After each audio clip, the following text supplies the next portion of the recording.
Okay, this is Rory Lewandowski, Extension Educator in Wayne County. And this morning we're going to talk a little bit about pasture management basics, implementing a successful grazing program. So we'll talk about some of the principles to keep in mind and some management objectives that we have here. So I think we really begin with asking some key questions when we think about pasture management. And hopefully through the course of this presentation, we answer these questions and give you some of those resources that you need to put in place a good pasture management program. So the first question really is, what does a pasture plant need to thrive? And if we can answer that question and make sure that that plant is healthy, we're going to do a good job with our grazing system.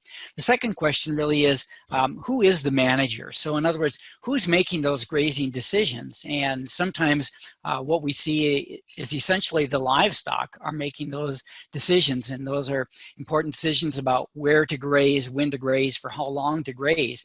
And so through the course of this presentation, I'm going to hopefully provide you with some skills and some discussion points that will show you that I think that, again, you as the manager are going to be in a better position to make those decisions than your livestock. And then finally, are you set up to manage for pasture plant health? Can you translate that management knowledge into application? So sometimes we can have a lot of knowledge about a certain topic and about how to manage, but then we don't have the right tools in place to actually apply that knowledge. And the same applies here with grazing management. So we'll talk about some of the tools that are necessary to put your knowledge into practice. We begin by looking at understanding plant growth, and these are key factors to understand. So when we take a look at the factors that affect plant growth, there are some basic ones here.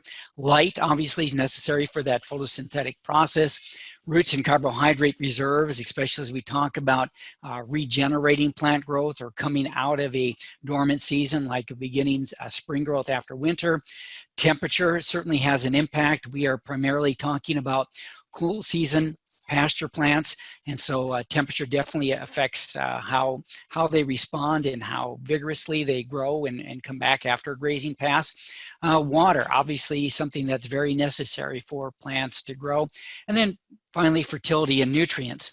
And generally, as I look at these factors, I'll ask folks, well, how many of these factors do you control as a manager? And oftentimes when you look at that list, people will look down and say, well, you know, fertility and nutrients, that's pretty obvious. You know, if I add some lime to a pasture or I add some fertilizer, I, you know, maybe can control a little bit of that. But the rest of those, you know, is out of my control. I'll make an argument here that as a manager, you do have some control over every one of these factors to some extent. So light, from the standpoint of how much light are we allowing to get down into that plant canopy? We can control that by grazing heights. We'll talk about that. Roots and carbohydrate reserves, very definitely affected by, again, our grazing height and rest periods, which we'll talk about. Temperature. So you think, well, you know, the temperature, it is what it is, but what we're really talking about here is also temperature in that root area. And so you think about, well, if I do a good job of grazing and I don't overgraze, now I don't have that sun beating down on bare soil or right down on that soil level, and so it doesn't heat up as much. Think of a mulch system in a garden. You know, we add mulch, and that helps keep those temperatures cooler. We do the same thing in a grazing system by not overgrazing, trying to keep those temperatures a little bit cooler. And again, for our cool season plants, they respond better. Water, the job we do, again, with water infiltration really depends on how tightly we graze and what type of pasture sward, the thickness and the density. And then we've talked about fertility and nutrients. So all these factors are important in plant growth. And again, with good grazing management, we can have an influence on all of these and end up with a more productive pasture. So when we look at this situation here, we've got, you know, one large pasture, and the decision here is, you know, the question here is who's making those grazing decisions? And I would argue that in this case, it's really the livestock out there. You know, they're deciding where they want to graze, when they want to graze a particular area, and for how long they want to graze a particular area. And so generally, we're not going to get our best pasture management, our best efficiency, again, in that type of livestock situation. We get a lot of selectivity in grazing. We get parts of the pasture overgrazed, other parts that are undergrazed. So then we get to this type of situation. Now we've got multiple paddocks. So, I can ask the same question: who's making the grazing decision here?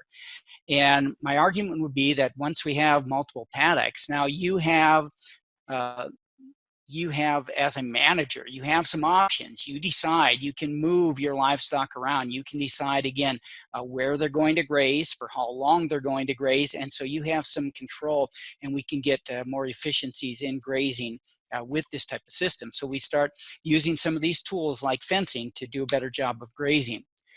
I'm going to say here that grazing management is really, we hear a lot about the 4 R's from soil fertility and water quality standpoint, but I'm going to say that in grazing management, we actually have our own set of 4 R's, and they might be these 4 R's that I've got listed there.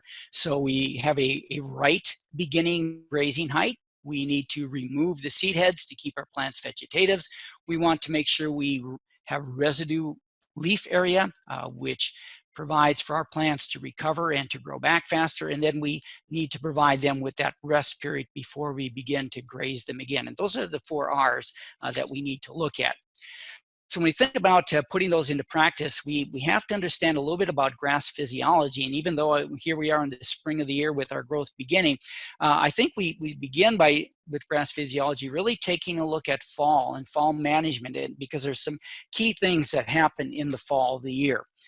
We have cool season grasses, which are our primarily our grasses that we are using in our pasture situation. So our fescues, bluegrass, orchard grass, some of those common ones.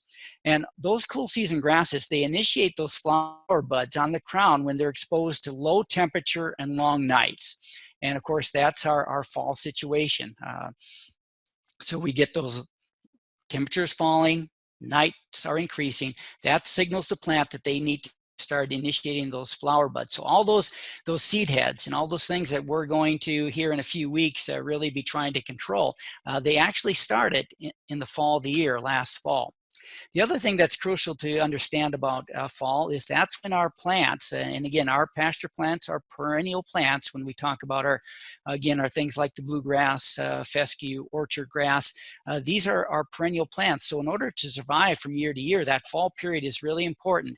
That's the time when carbohydrates are stored for the coming growing season. They have to, again, our plants are going to go dormant, but they're going to continue to respire through the winter, so they have to have root reserve. So they have to do that in the fall of the year. So they need leaf tissue in order to photosynthesize, build up those carbohydrate root reserves.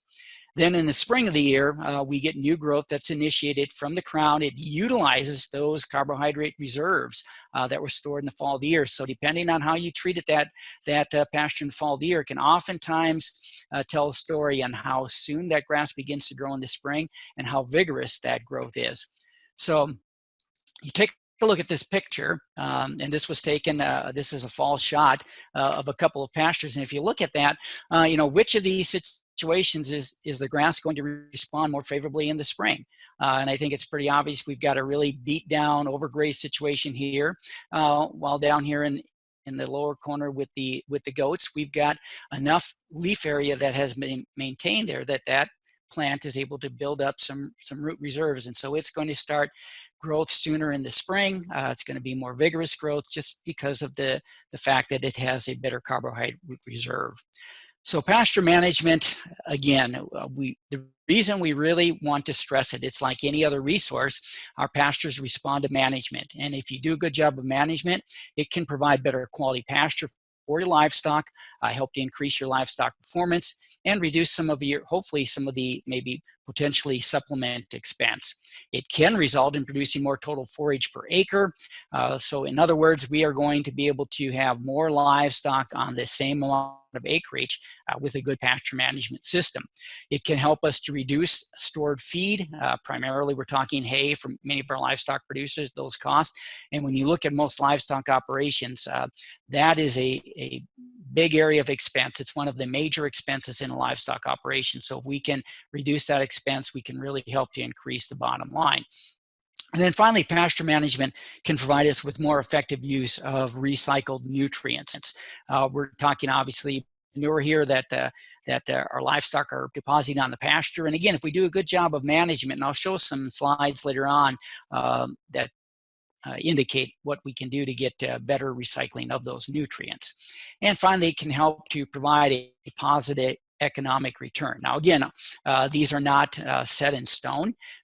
There's definitely things that can go wrong with pasture management, but again, these are certainly potential and possibilities when we pay attention to managing our pastures.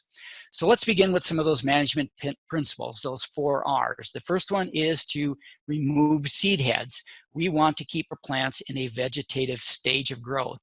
So if we look at this chart, what we're seeing here, just a general chart, we look at the green line here, and this tracks yield. And so we can see that certainly as our plants mature, and again, whether that's a legume or grass plant, as we go from a vegetative up through a reproductive stage and all the way into seed production, the yield goes up. We have a lot of stemming material that we're producing, so tonnage will go up. But we see that as we do that, starting from a high quality here at a vegetative stage, as we progress through that maturity, quality really drops off. So when we think about a grazing system, we really want to kind of maximize a point where we have good yield and good quality. And so there's some point in here that it intersects, and exactly where along this curve you want to graze depends a little bit on the class of livestock you have, some of their nutrient needs.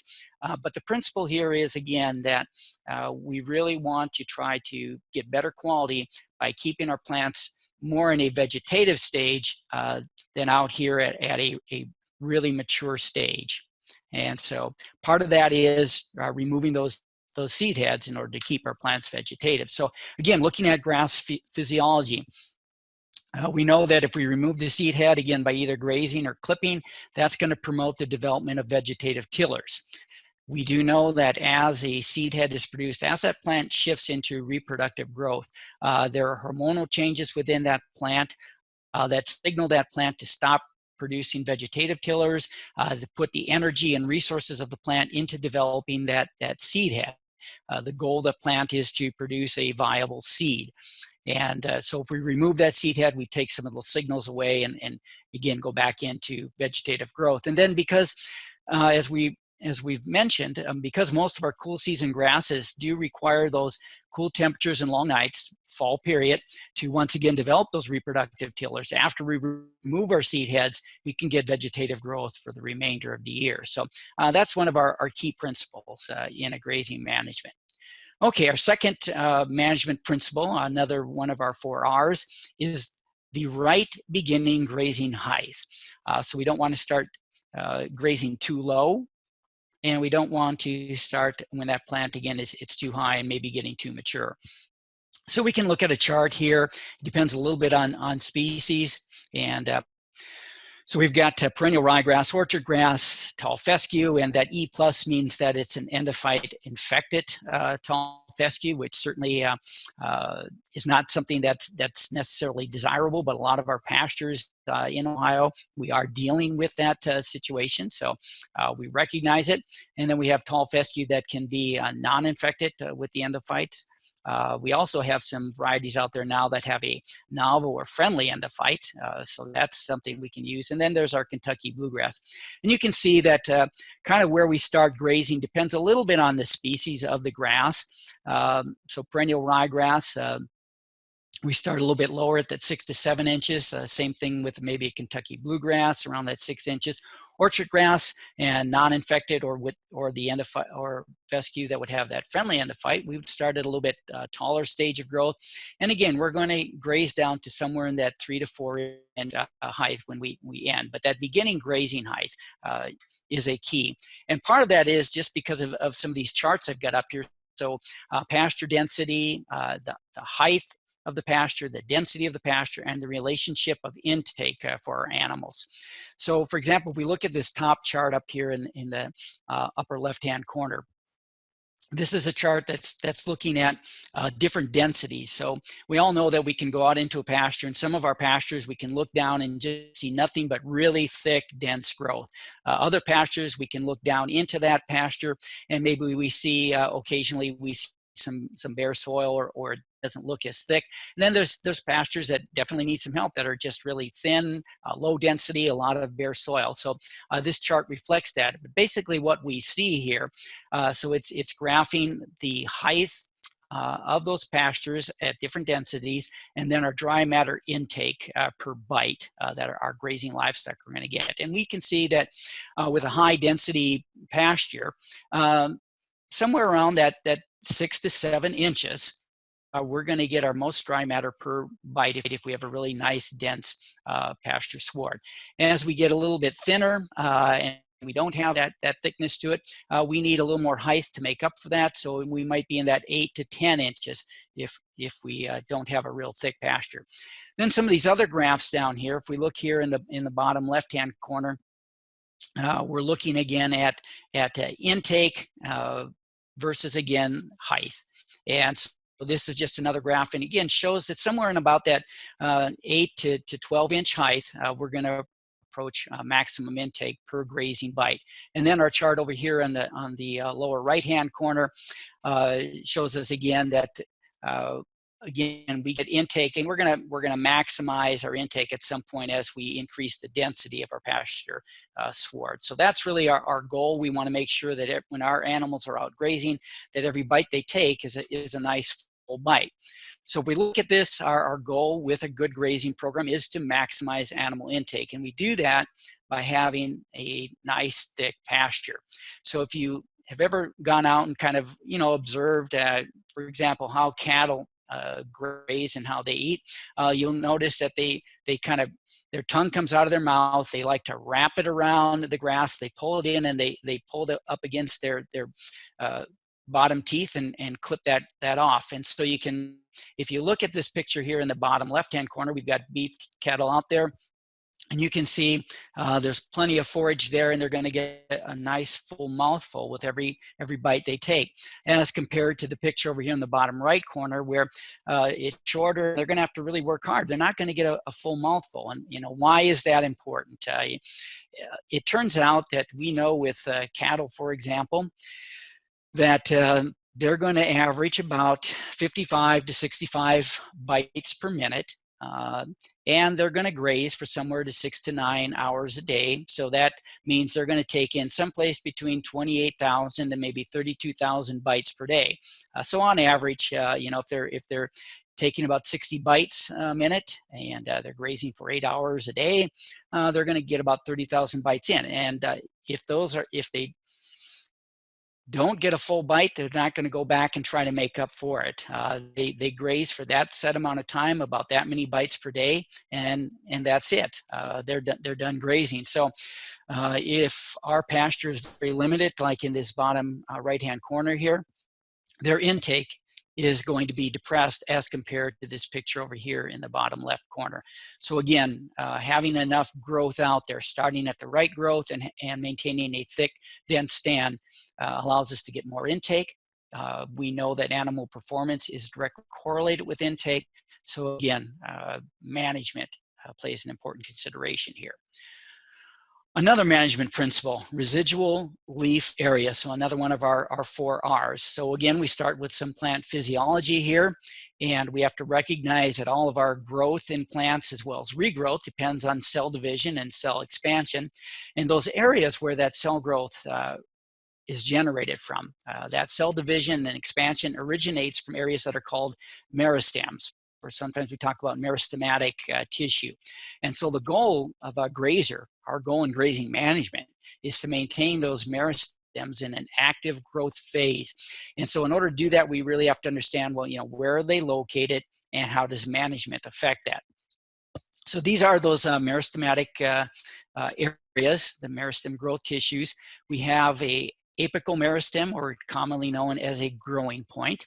So in our tillers of our grass plants, it's typically located early in the season down near the base of the plant, but that helps to develop leaves. Then we have something called an intercalary meristem. That's a narrow band of active cell division that's found in the leaf sheath, right in the basal zone of the leaf sheath and the leaf blade.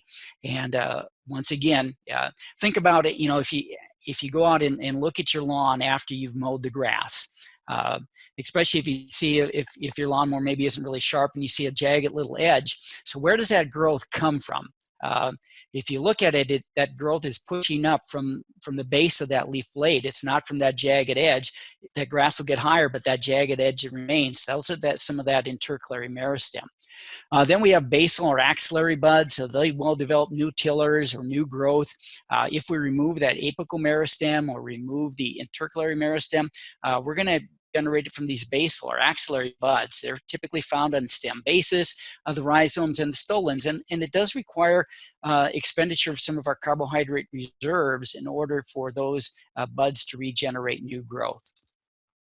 So this is just a pictorial diagram to kind of illustrate that. And if we look at the top portion of this, this little diagram up here, we see an unelongated tiller. And if this is in the spring of the year or when we've set a plant back into vegetative growth, we see that our apical meristem, that growing point, is really pretty close down here to the soil level. That's our growing point. And so as long as we don't graze our forages right down into the soil, we can, after a grazing pass or a mowing pass, that apical meristem is going to push up new growth from that growing point. It's going to regenerate regrowth here.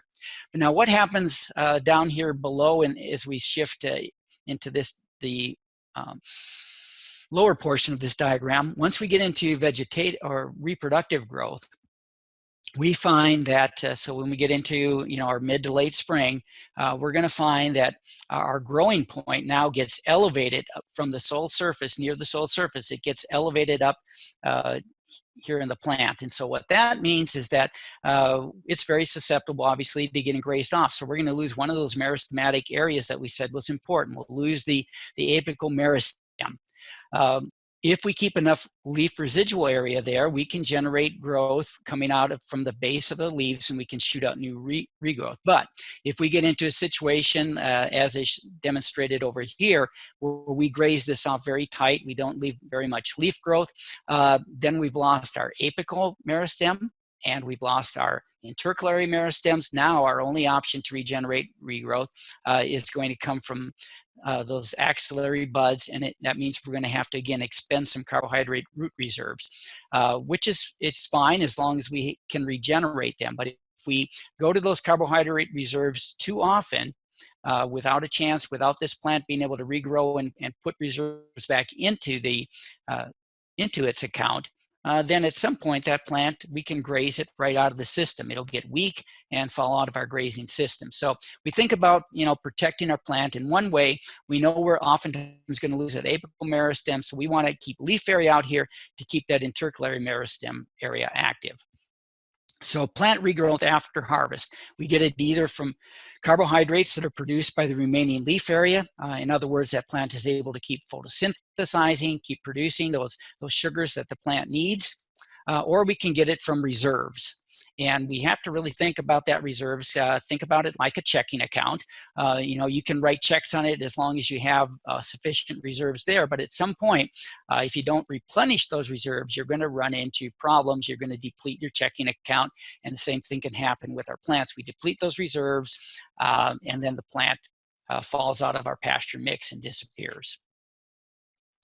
And so one of our principles we talk about is, take half, leave half. And this is a very graphic demonstration here because it shows both top growth and root growth. So if we look at this from left to right, I've removed 80% of the leaf growth. Here I've removed 60%. Here's our 50%. So in a grazing situation, again, we say one of our principles is take half, leave half.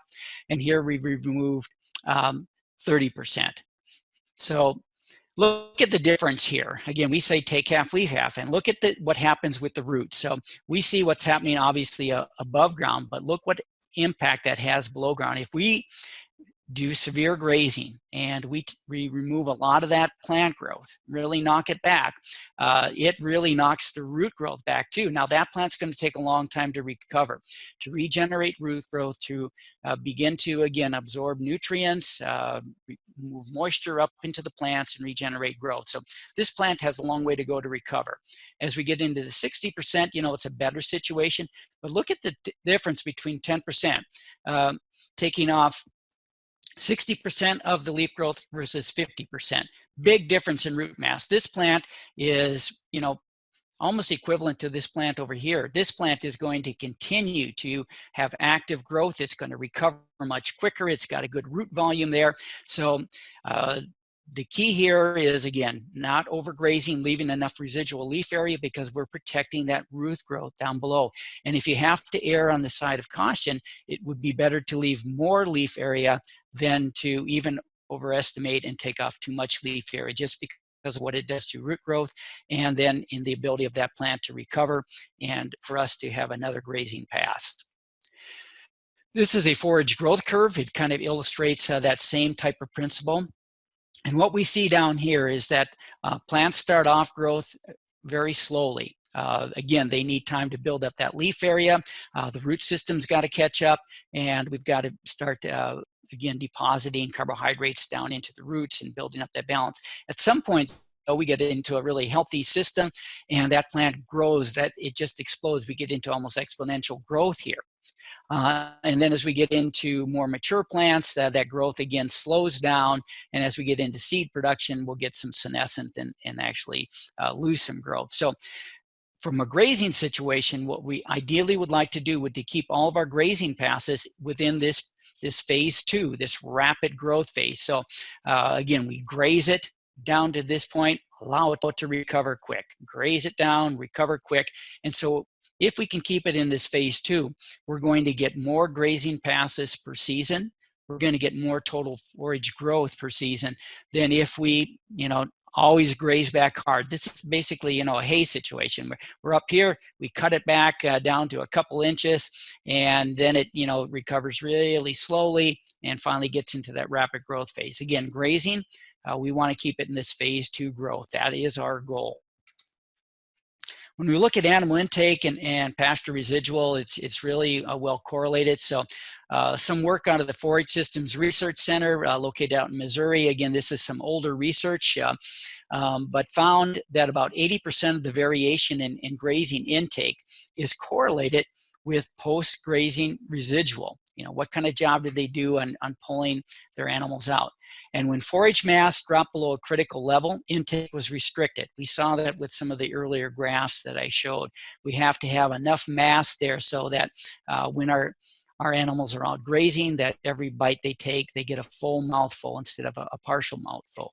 So in other words, the reason that our best grazers, or those top end grazers, are getting better animal performance compared to grazers that struggle a little bit more is because those top grazers know when to get their livestock out of a pasture paddock. In other words, they're protecting that leaf area. They're not, again, we talk about that take half, leave half. They're leaving enough leaf residue there. They're protecting the root system of the plant. They can get quicker recovery and better grazing passes and build up a thicker pasture sward, so their animals are going to do better. Okay, the other management principle that we want to talk about is rest period. So that's our 4th R, the rest period. So again, we need to think about providing our plants with that rest period. We start at the right grazing height. We graze it down. We get them out of there with adequate leaf residual. And then we give a rest period until it grows back again to the right grazing height. So how long is that? I mean, that's usually the key question. Well, how long is that rest period? Is it 20 days? Is it 30 days? Is it 45 days? And to answer that question, we could say yes. Or in other words, it depends, because that relationship of rest period to pasture mass really depends a little bit on what kind of growing conditions are out there. And every year is a little bit different. So it depends on the current growing conditions. It also depends a little bit on how that pasture plant has been treated in the past, how it's been managed. So if that plant is in a weakened state, it needs a longer time to recover. If we get a situation where we're into high temperatures and the soil is dry, plants are going to take longer to recover. On the other hand, if when we get our spring weather, cool weather, good moisture conditions, good temperature conditions for our cool season grass plants, they recover very quickly if we're not overgrazing them. Again, think about the analogy of cutting your lawn. You're out there, you mow the lawn, you put the lawnmower away. 1 or 2 days later, you look out there and my gosh, it looks like you need to mow the lawn again. But then in the summer, it takes longer for that grass to recover. And the pasture grasses act the same way. So we look up here again on our chart, and we can see that if plants are growing fast, then they don't need as long of a rest period. So generally in a grazing situation, we talk about if plants are growing fast, we can rotate fast. And if plants are growing slow, we have to slow our rotation down because they need a longer time period to recover. So again, we look on this chart, and if we have a period of fast growth, we might be able to get back into a paddock every 15 to 18 days. And again, think about some of our spring growth.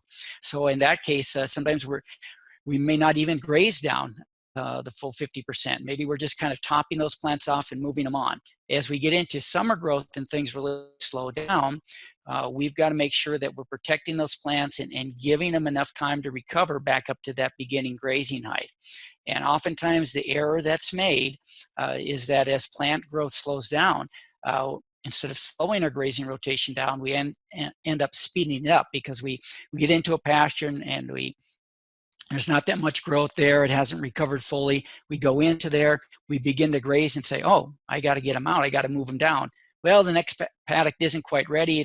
But again, we move them and we get caught up in that cycle and we speed it up, and pretty soon all of our pastures are overgrazed, and we may be almost done with our grazing season. So we've got to protect that plant, and that sometimes if growth slows down too much, we talk about having a sacrifice area where we just pull the animals in and again, maybe even feed some hay, or we have an area that we beat down in order to protect the rest of the pasture. So that rest period is absolutely crucial. So the rest period, again, that how many days, for regrowth, it really depends on weather conditions. What are the temperatures doing? What kind of rainfall are we getting? And again, how well has that plant been treated in the past? What kind of reserves does it have out there? So the grazer, as a manager, has to have the flexibility to be able to vary that rest period in any given paddock system, anywhere from 15 days, quick rotation in the spring of the year, to maybe 50 or more days if we get into a really dry summer. Now, how do you do that? And really, that rest period and the ability to do that is all dependent upon how many pasture divisions do you have. And so at a minimum, to really have a good rotational grazing system where it gives you the flexibility to do some of this management, you need to have probably at a minimum of 8 to 10 paddocks. I will say here that I've worked with grazers through the years. I've worked with a number of them who continue to add paddocks and divide up their pasture. I've had people that have had 30 or even 40 pasture divisions. Never in the time that I've worked with those grazers have they ever said, I think I have too many divisions. I really regret that I made that last division. Typically, they're glad of it because, again, allows them to manage their system more closely, and they see benefits as they divide those pastures. And again, there are benefits to more paddocks and smaller pasture divisions. One of those is nutrient management and less selectivity in our pastures, and we'll talk a little bit about that. So, how many paddocks are needed to provide our rest period? So we do have a general formula here. It's the amount of days of rest that you generally give that pasture, the days grazed plus 1. So if I have an example here, so how many paddocks would I need if I'm grazing on that pasture for 3 days and I have a 30-day rest period? Again, my days rested, if 30 days divided by 3 would give me 10 plus 1, I would need 11 paddocks in order to make that system work.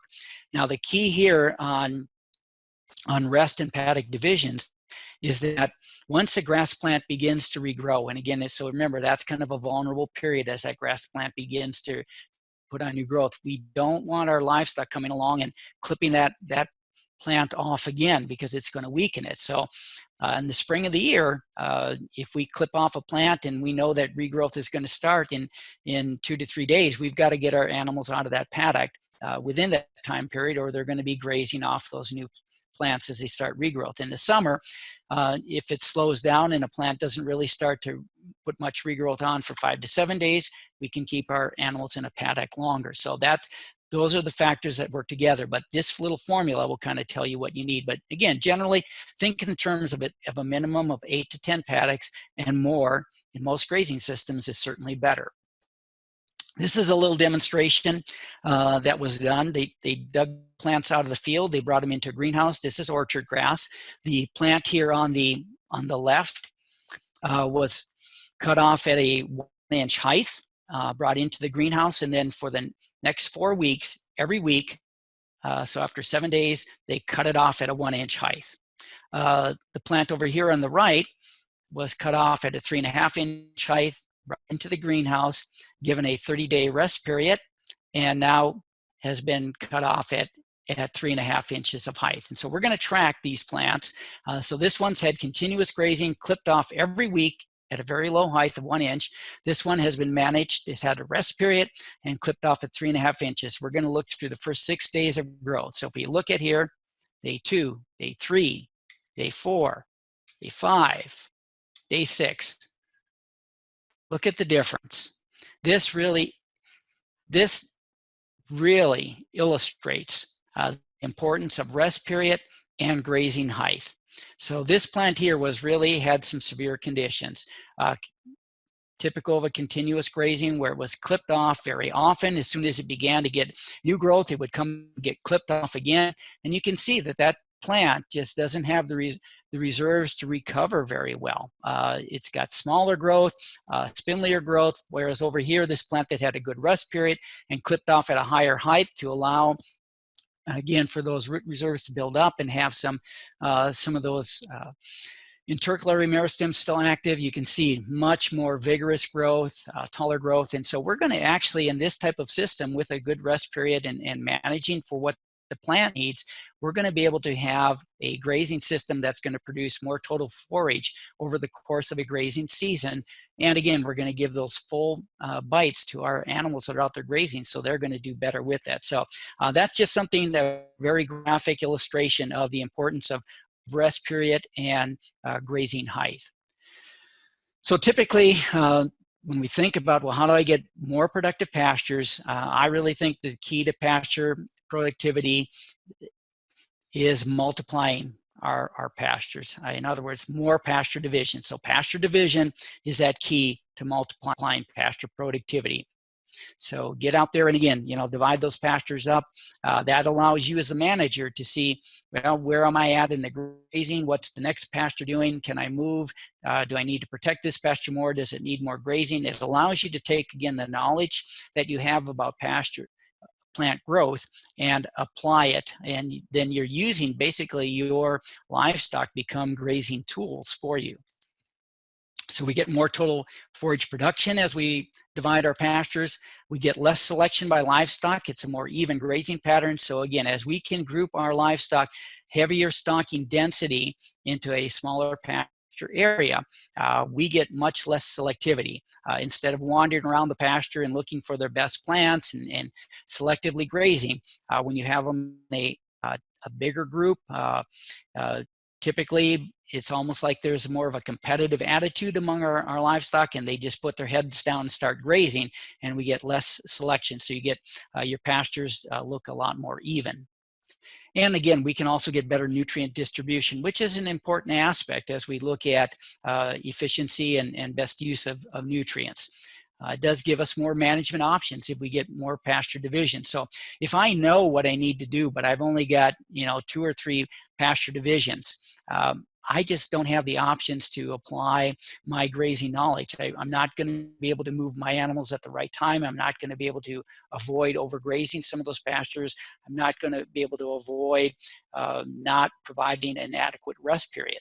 As I get more pasture divisions, now I can manage and I can make my adjustments, and I can make sure that I'm protecting my pasture plants and I'm providing adequate rest periods. So as we look at applying those principles, these are the tools we use. So fence, I think, is really a key tool, and you're going to hear more about fencing and water here later in this afternoon. I believe Ted Wiseman and Chris Penrose are going to talk about that. Livestock, again, I think we look at them really as a management tool. If we take care of our pasture, if we take care of those plants, the plants are going to be able to provide for our livestock. Will get better performance. And then it's really about management decisions, the knowledge that you have, and applying that so that this works together in the system. So when we think about our growing season or grazing season, this is an important concept. It could be the same thing. Growing season equals grazing season, or that grazing season could actually be shorter than the growing season, and that happens when we get mismanagement and we aren't able to really protect our plants. Or in some cases, the grazing season actually is extended. It's longer than the growing season, and that is a really desirable situation. It takes good management to do that. But it really, again, comes down to management decisions. So again, pastures here in early August. We look up here in this upper left-hand corner, how much grazing season's left? It's gone, right? I mean, it's ended. That pasture is not going to be able to recover. We've got high soil temperatures at this point because there's just so much open area. There's no long forage protecting that soil from keeping it cooler. We're not going to get as good infiltration. If we get rains, those pallets have been beat down. That pasture is not going to recover. That grazing season is essentially over. Now, in this other picture here in the right-hand corner, the same thing. This was an August picture taken with beef cattle. And again, but this was a situation of rotational grazing system. They made sure that they started at the right height. They provided adequate rest periods, and you can see there's still plenty of grazing season left here in these paddocks because they are managing those paddocks. Here's an example. We've got forage out here. We've got snow on the ground. We can graze this off. We have extended the grazing season, and there's all kinds that could be a topic in and of itself. Just then, how do we extend the grazing season? How do we stockpile forages? But the nice thing about protecting our forages in the fall of the year, remember, fall is a critical time when those plants need to build up their carbohydrate root reserves. If we stockpile forages during that time, we're helping the plant out, and then that plant is available for grazing later in our winter season. So we get grazing, even though the growing season's done, we're still out there grazing. So some of the challenges, though, definitely with any grazing system, I mean, there's a learning curve. We can get this selectivity going on, as this kind of indicated in some of these pictures. So that top picture up there in the top right-hand corner, for example, we've got just clumpy fescue, and maybe everything else was eaten around it. Now, typically, if this is an infected fescue, yeah, our livestock don't like it. How do you get them to eat this? Part of that is increasing the stocking density, more pasture division, so smaller paddocks, more animals in that paddock, so that we kind of force them to eat it and reduce the selectivity.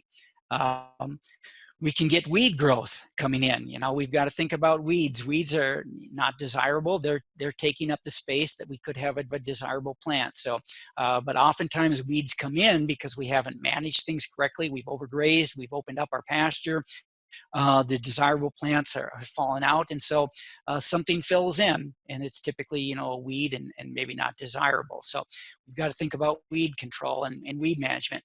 With some of our small ruminants, especially sheep and goats, we like the idea of rotational grazing, but we've also got to be cognizant of the fact that we are dealing with parasite issues. So those are some challenges that we have to be aware of and work around in grazing systems. So we can get selective grazing, we can get weeds, and we have parasites, but we have to be aware of these and think of management schemes to work with that.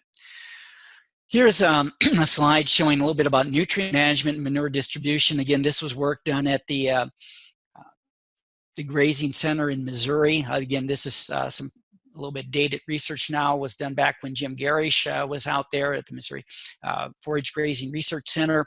Basically what it's showing is with here we've got manure distribution, and you can see here they've got a little graph here on how many. So this actually was some project, somebody went out and actually counted the number of cow pies out there and where they were located in reference to in the pasture. So you can see as we get into these brown and red areas, that indicates more dense distribution of manure.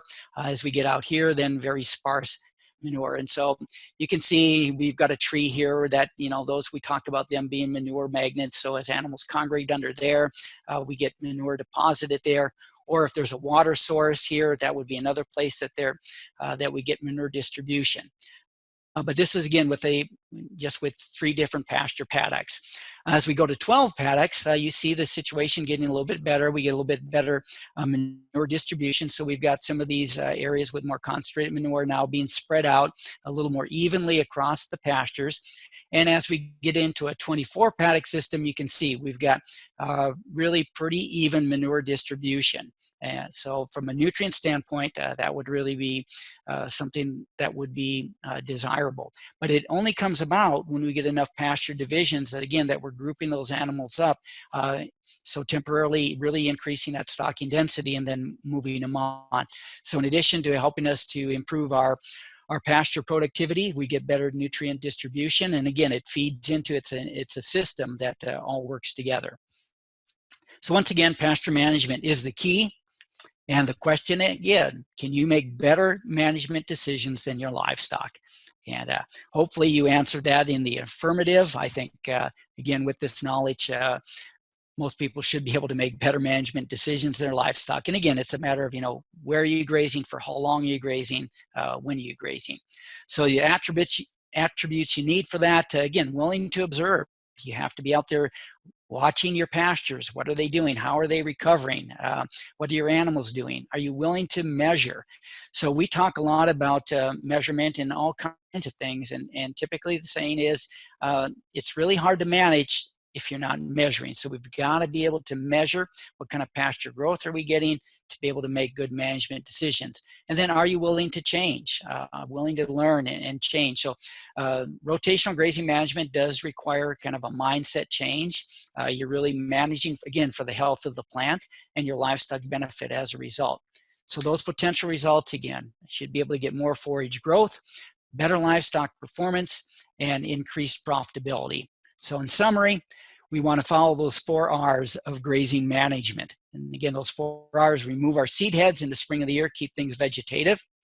We want to have residual leaf area, get our livestock out of there at the right time. We want to make sure that we are providing a rest period. Those are really keys on that, and make sure then again with that rest period, we start grazing at the right grazing height. So those 2 work together. So grazing management does involve making decisions about the where, when, and for what length of time your livestock will graze.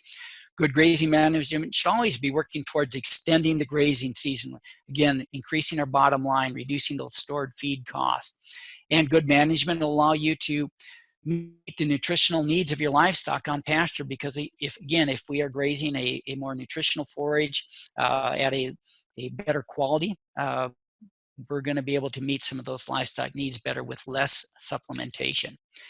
And again, when people ask me, so I often get this question, well, what should I plant? My pasture isn't doing well. What do I need to plant? And my answer often is plant fence post. Just by protecting that pasture, being able to do that management and getting those pasture divisions in there, it's amazing sometimes how pastures can recover, what kind of clover growth you might see coming in that you didn't even know was there. So, start with this because if you go out there and put in an expensive seed mix, but you have not changed your management practices, you're going to end up in a year or 2, maybe even quicker in some cases, reverting back to what that pasture looked like before. So what your pasture really reflects your management. So it's a picture of what you're doing. So start off, plant those fence posts. You're going to multiply your pasture productivity by dividing those pastures.